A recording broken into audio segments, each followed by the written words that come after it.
le 7e congrès ordinaire de la Ligue ivoirienne des droits de l'homme, LIDO, qui avait pour thème « Droits de l'homme et élections apaisées » s'est tenu, du vendredi 25 septembre au dimanche 27 septembre 2020, au centre Sainte-Thérèse de l'Enfant Jésus au sein du petit séminaire de Bingerville.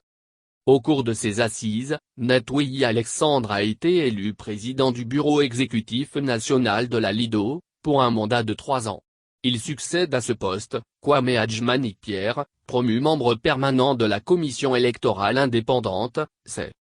la présidente du Conseil national des droits de l'homme, CNDH, Namisata Sangaré, marraine de la cérémonie, s'est félicitée du choix porté sur sa personne. Avant de rappeler les différentes batailles menées par cette organisation,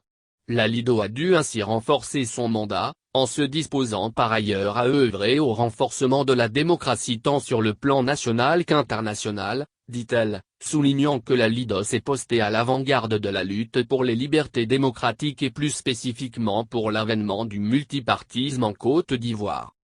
Cependant, Madame Namisata Sangaré a exhorté la LIDO à davantage de professionnalisme et au renforcement des capacités du capital humain.